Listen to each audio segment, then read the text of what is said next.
સમાચાર સાથે હું છું જિજ્ઞાસા। સમાચાર રાજકોટથી મળી રહ્યા છે કે જ્યાં સૂચિત જંત્રીના ભાવ વધારાને લઈને બિલ્ડરો જે વિરોધ કરતા હતા તેને લઈને એક મોટા સમાચાર અત્યારે મળી રહ્યા છે। વાંધા અરજીઓ હવે ઓફલાઈન સ્વીકારવામાં આવશે। સૂત્રો તરફથી આ જાણકારી મળી રહી છે। પહેલા જંત્રીના ભાવ વધારા અંગે ઓનલાઈન વાંધા અરજીઓ કરવાની હતી। બિલ્ડરોએ 2 મહિનાની મુદત અને ઓફલાઈન અરજીની વ્યવસ્થાની માંગ કરી હતી। રાજ્ય સરકારે ઓફલાઈન અરજી સ્વીકારવા અંગે સંમતિ દર્શાવી હોવાની માહિતી છે। ટૂંક સમયમાં રાજ્ય સરકાર સત્તાવાર પરિપત્ર છે એ જાહેર કરી શકે છે। તો એક મહત્વપૂર્ણ સમાચાર કે જ્યાં બિલ્ડરોની માંગ સ્વીકારવામાં આવશે પરંતુ સત્તાવાર જાહેરાતની રાહ જોવામાં આવશે કેમ કે બિલ્ડરો વાંધા અરજીઓ કરતા હતા તેવો હવે ઓફલાઈન સ્વીકારવામાં આવશે તેવી તેમની માંગ હતી। પહેલા જંત્રીના ભાવ વધારા અંગે ઓનલાઈન વાંધા અરજીઓ છે કરવાની હતી પરંતુ બિલ્ડરોએ 2 મહિનાની મુદત અને ઓફલાઈન અરજીની વ્યવસ્થાની માંગ કરી હતી। રાજ્ય સરકારે ઓફલાઈન અરજી સ્વીકારવા અંગે સંમતિ દર્શાવી હોવાની અત્યારે વિગતો છે મળી રહી છે।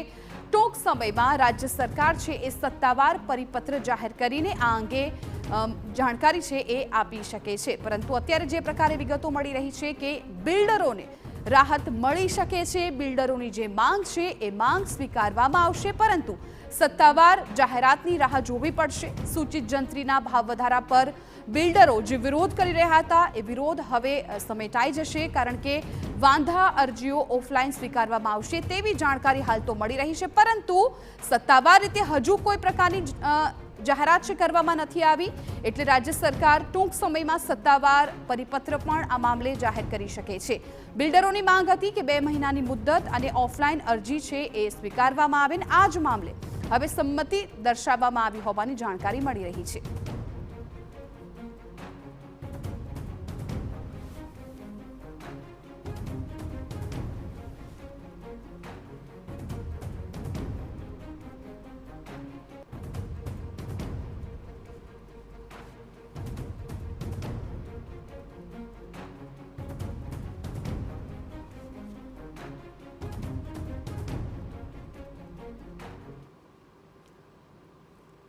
તો અમારા સંવાદદાતા મોહિત ભટ્ટ આ મામલે વધુ જાણકારી આપી રહ્યા છે। મોહિત, અત્યારે જે રીતે સમાચાર મળી રહ્યા છે લગભગ બિલ્ડરોની માંગ છે સ્વીકારવામાં આવી છે પરંતુ સત્તાવાર જાહેરાતની રાહ જોવી પડશે।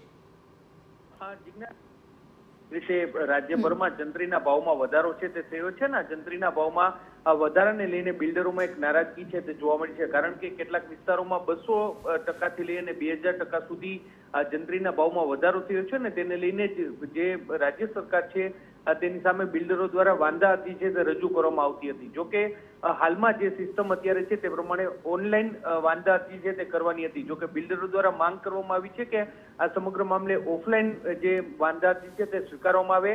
હાલમાં જે સૂત્રો પાસેથી માહિતી મળી રહી છે તે પ્રમાણે રાજ્ય સરકારે આમાં સંમતિ છે તે દર્શાવી છે ને હવે જે ઓફલાઈન વાંધા અરજી છે તે સ્વીકારવામાં આવે તેવી પૂરી શક્યતા છે ને રાજ્ય સરકાર ટૂંક સમયમાં આ અંગેનો પરિપત્ર છે તે જાહેર કરશે જેથી કરીને જે નિયત મુદત દરમિયાન બિલ્ડરો છે તે પોતાનો જંત્રીને લઈને જે પણ વાંધો હોય તે વાંધો છે તે ઓફલાઈન છે તે આપી શકે ને જેથી કરીને અધિકારીઓ સાથે વાતચીત પણ થઈ શકે અને તેનો વ્યવહારુ ઉકેલ છે તે લાવી શકાય। આ અંગે જે બિલ્ડર લોબી છે તેને માહિતી આપી દીધી હોવાની પણ વાત છે તે સામે આવી છે ને ટૂંક સમયમાં રાજ્ય સરકાર પરિપત્ર કરી અને જે આ વાતનો સ્વીકાર પણ કરી શકે છે। જી બિલકુલ મોહિત, આભાર સમગ્ર માહિતી બદલ। તો અત્યારે તો બિલ્ડરોની જે માંગ છે એ સ્વીકારવામાં આવે તેવી શક્યતાઓ દેખાઈ રહી છે પરંતુ રાજ્ય સરકાર જ્યારે સત્તાવાર રીતે પરિપત્ર જાહેર કરીને આ જાહેરાત કરશે ત્યારબાદ બિલ્ડરો છે તેમાં પણ એક હાશકારો જોવા મળશે।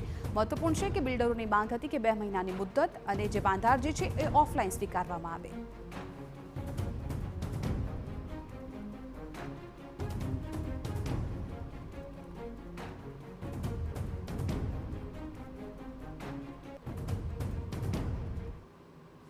સમાચારમાં વાત હવે સુરતની કરી